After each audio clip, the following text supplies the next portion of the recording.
Posko bawa pasien hamil partus di ambulan satu, yang satu dibawa ke Putri Bidadari. Ini yang satu udah lahir di ambulan, yang satu belum, masih dibawa di Putri Bidadari. Ini yang satu ini udah lahir anaknya, kembar, pasiennya dari posko Tanjung Pura banjir.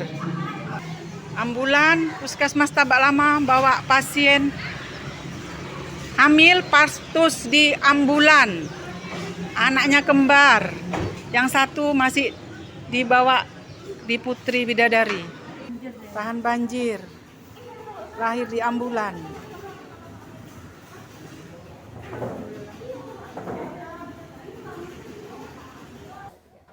Jadi pada saat bencana banjir kemarin ada ibu hamil di Rumah Sakit Umum Tanjung Pura. Nah, kebetulan rumah sakit itu terdampak banjir. Jadi mereka tidak bisa memberikan pelayanan karena banjir tersebut, dan ambulan mereka juga terhalang untuk beroperasi. Jadi dari sana menghubungi kami, menghubungi ke Puskesmas Tabak Lama untuk membantu mengevakuasi ibu hamil tersebut. Akhirnya kami datang ke sana. Kami evakuasi ibu hamilnya dari Rumah Sakit Tanjung Pura tersebut, mau dibawa ke Rumah Sakit Putri Bidadari, karena kebetulan Rumah Sakit Putri Bidadari tidak terdampak. Jadi mereka tetap bisa beroperasi seperti biasa.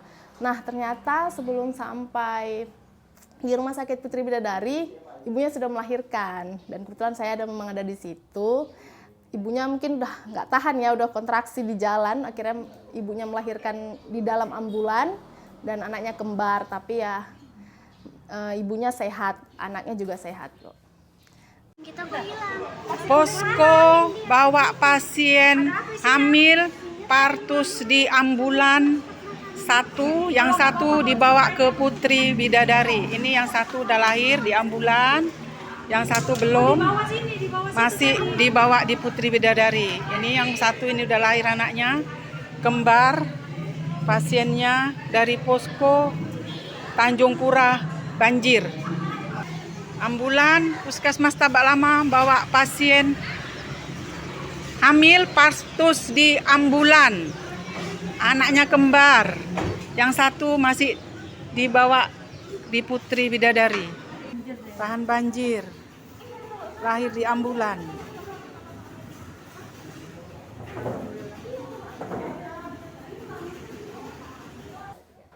Jadi pada saat bencana banjir kemarin ada ibu hamil di Rumah Sakit Umum Tanjung Pura. Nah, kebetulan rumah sakit itu terdampak banjir. Jadi mereka tidak bisa memberikan pelayanan karena banjir tersebut, dan ambulan mereka juga terhalang untuk beroperasi. Jadi dari sana menghubungi kami, menghubungi ke Puskesmas Tabak Lama untuk membantu mengevakuasi ibu hamil tersebut. Akhirnya kami datang ke sana. Kami evakuasi ibu hamilnya dari Rumah Sakit Tanjung Pura tersebut, mau dibawa ke Rumah Sakit Putri Bidadari, karena kebetulan Rumah Sakit Putri Bidadari tidak terdampak. Jadi mereka tetap bisa beroperasi seperti biasa.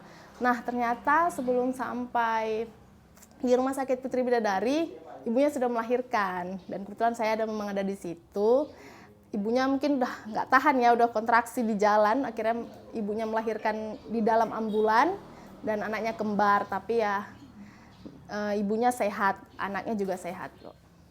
Ada kakeknya, Wak, ada nggak baskom untuk bayi ini? Ini kalau tidak pakai bayi, saya nggak jamin keselamatannya. Saya sebagai manusia, ya punya hati nurani lah. Saya korbankan nyawa. Insya Allah, memang saya memang sanggup, insya Allah. Alhamdulillah selama pada Pak Iman, di Pak Iman. Mereka minta tolong tim SAR.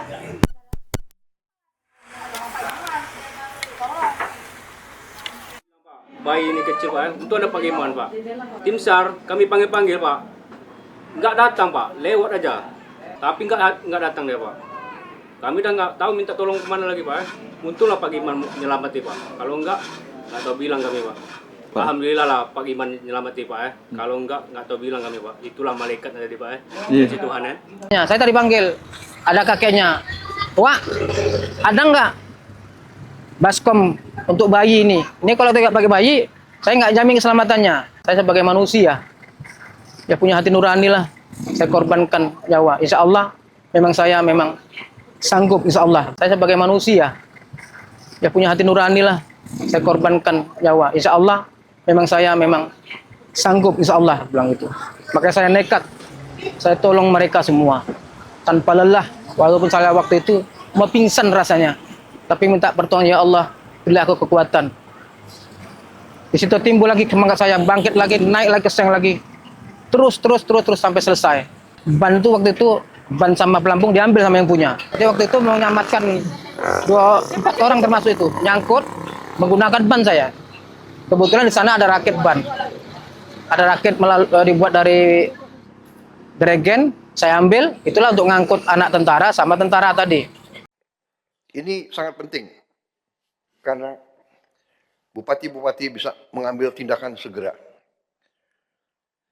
Kita sudah mengerahkan lebih dari 50.000 TNI dan Polri. 50.000. Itu setingkat 50 batalion sudah dikerahkan di daerah berdampak. Kalau dibilang negara tidak hadir, ya kita waspada saja. Ya. Kita tidak bisa selesaikan dalam 3 hari, 4 hari, 5 hari. Mungkin 2-3 bulan aktivitas akan benar-benar normal. Tapi syukur alhamdulillah sebagian sudah masalah listrik, sebagian besar sudah menyala. Masih ada beberapa yang harus kita percepat. Pelajaran yang kita simak dari ini semua bahwa kita perlu benar-benar mengelola sumber daya kita. Saya sudah hitung, saya sudah pelajari angka-angka, banyak sekali sumber daya kita yang bocor. Sedikit demi sedikit kita tutup. Saya berharap Panglima TNI dan Kapolri benar-benar menindak aparat-aparatnya yang melindungi kegiatan penyelundupan ini. Dan juga kegiatan-kegiatan ilegal, pelanggaran hukum, ini harus kita hadapi dengan serius. Ya. Tidak boleh ada korporasi yang mengalahkan negara. Kita butuh korporasi, kita butuh dunia usaha swasta. Tapi dia tidak boleh mengatur negara dan mengalahkan negara. Bumi dan air dan kekayaan alam yang terkandung di dalamnya dikuasai oleh negara. Dan dipergunakan untuk sebesar-besar kemakmuran rakyat. Pemerintah sudah 4 juta hektar sudah kita kuasai kembali, kita cabut. Dan tahun ini Menteri Kehutanan dan ATR Badan Pertanahan selama tahun ini tidak ada satu pun izin yang dikeluarkan. Kalau mereka yang megang konsesi menyalahgunakan, dia ambil keuntungan, tapi keuntungannya dibawa ke luar negeri dan tidak ditaruh di dalam negeri, itu merugikan kepentingan nasional dan kepentingan rakyat Indonesia.